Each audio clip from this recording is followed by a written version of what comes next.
Hello, my name's Michael Conneely, and this is the part 3 video and blog about Understand the Challenge of Your Nodal Return. And this part 3 video and blog are about how to interpret the meaning of your nodal return using astrology. So part 1 post said how disorientating the period of our nodal return is. It's like the Fool's Journey card in the tarot.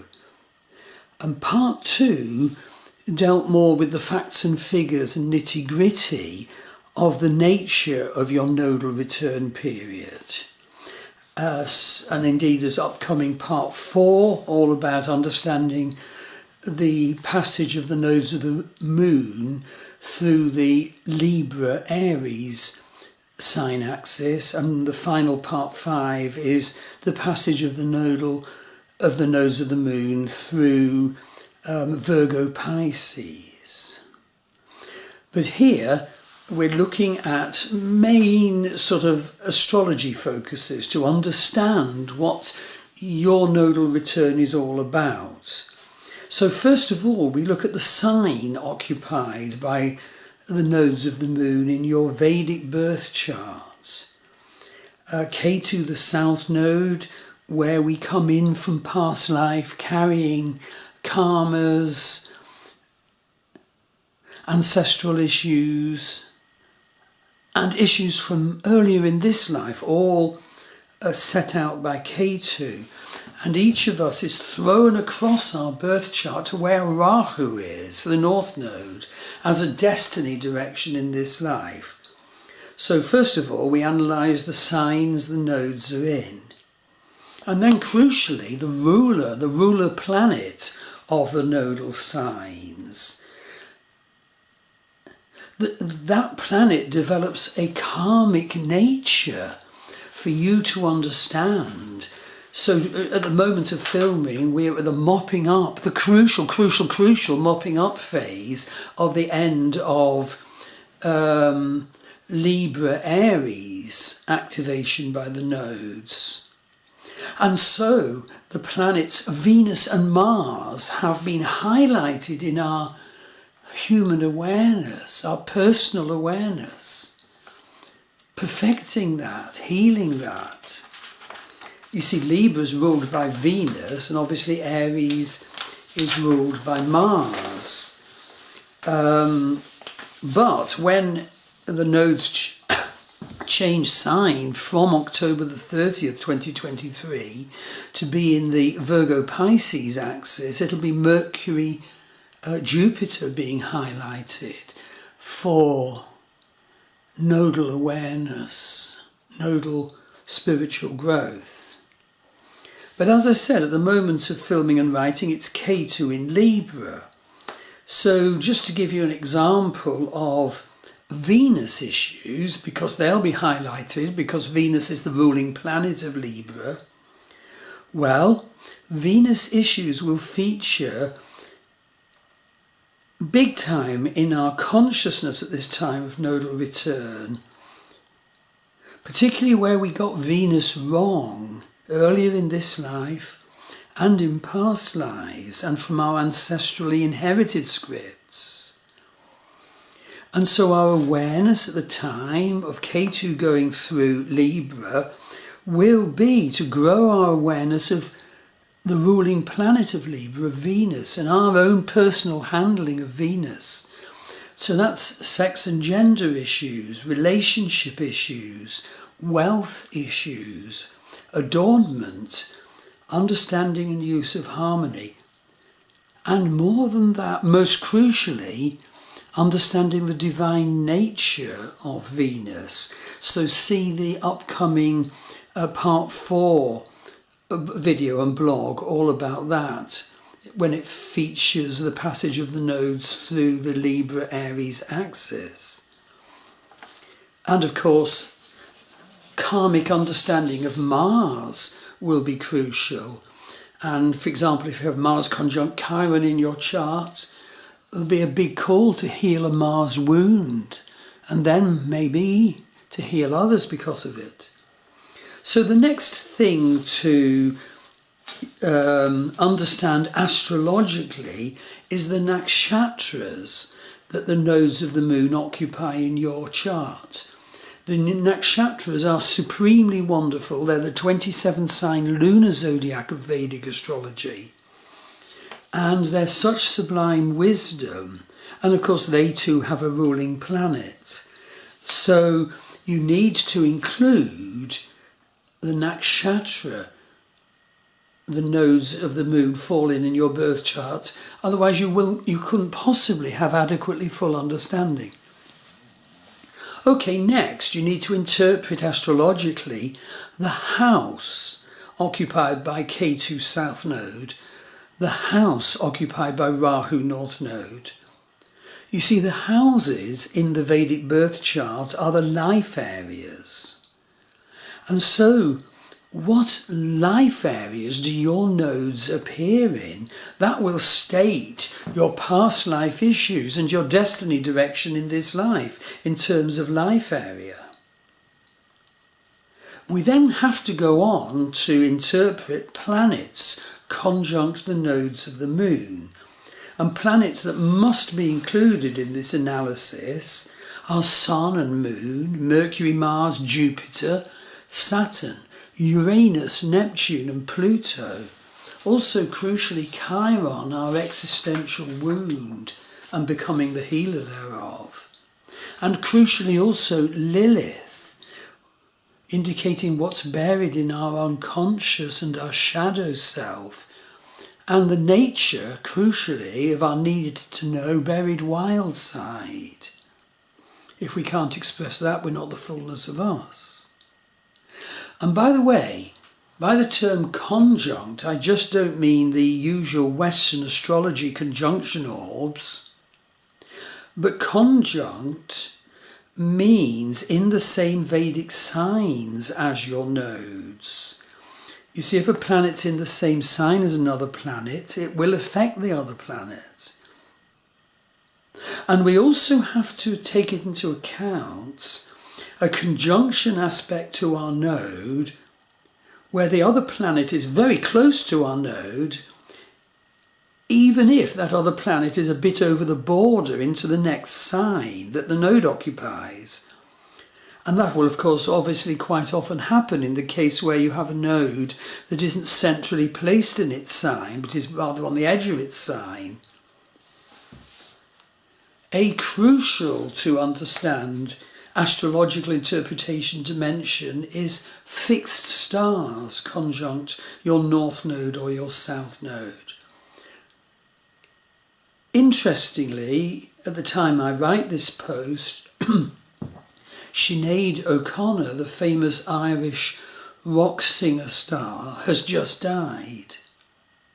I noticed when I looked at her chart that her Ketu, the south node in her birth chart, was conjunct the fixed star S Claw, whose energy can give fame, but usually through misfortune. Very interesting when you look at her life. And I see that her Venus, incidentally, is in the Jyesta Gandanta zone at 29 Scorpio. It's conjunct the fixed star Lesath, the meaning of which is, may cause accidents and catastrophes.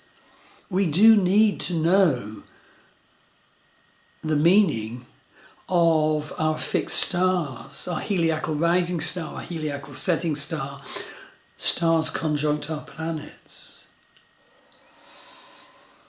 Another astrological interpretation factor one absolutely must know about is the Gandanta. And I just mentioned that Sinead OConnor's Venus was in the Gandanta at the end of Scorpio, the end of Jyesta Nakshatra. Gandanta zones are absolutely crucial to include in any accurate astrological interpretation if someone has a planet there. They are the water sign to fire sign transition points in Vedic astrology. And they are so supremely important to know about. This is why, or just one of the million reasons why, we must include Vedic astrology in our astrological analysis. Because only Vedic astrology, using the sidereal zodiac, knows of the 3 Gandanta zones. It was reading about Gandanta zones 28 years ago, and the Vedic meaning of my natal moon, which is at 29 degrees 56 Pisces, and so in the Gandanta zone, Pisces to Aries, and the fact that it means mother will not be there for you, it was that converted me to add Vedic astrology to my Western astrology, because it told the whole story of my life in one sentence. It made me realise that you absolutely must have West and East. All my readings include your Western psychodynamic and also your Vedic astrology. All my courses include both dimensions of astrology, Western and Vedic. It seems to me ridiculous not to include them.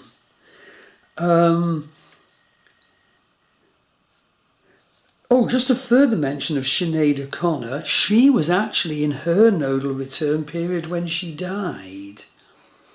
In other words, she had Ketu going through her Libra 12th house. And incidentally, her Pluto is opposition her vast Chiron, Saturn, Lilith conjunction. What huge energies. And her Pluto was conjunct the fixed star Denebula. Rise and fall, quarrelsome, litigious, and mundane catastrophes. You do need to include analysis of the fixed stars in your astrological interpretation. A next factor you absolutely must include to understand your nodal return is your Atmakarika planet, or your soul indicator planet. That's another name for it. So as well as working on our nodal return, it's important to also realise that our Atmakarika planet, our soul indicator planet, is also a key life area we're called to heal and get right in this lifetime, as well as the nodal axis. A planet has Atmakarika status because there's bad unfinished business from last lifetime. So our Atmakarika planet is super important for us to grow awareness of and to express better in our life, because it carries a karmic demand for us to do that as compared to how we handled it last lifetime. Our Atmakarika planet is thus a key component of our life purpose. So get a reading from me all about your nodal return and your Atmakarika planet and so much more. And I think the final factor I'd mention that it's so important to take into account when you're doing an astrological interpretation of your nodal return period is you've got to bring in interpretation of planets that square the nodal axis. These planets carry a total imperative for us to get them more right this lifetime than last time. They're unfinished business of a fated nature. So if you have planets square the nodal axis in your birth chart, these two must be included in your awareness and in any astrology reading or course. Planets that are square the nodal axis indicate life areas and tasks unfinished from your past life or lives. Tasks according to the nature of that planet that is square the nodal axis. These tasks and issues you need to know you're crucially compelled to fulfill now in this life.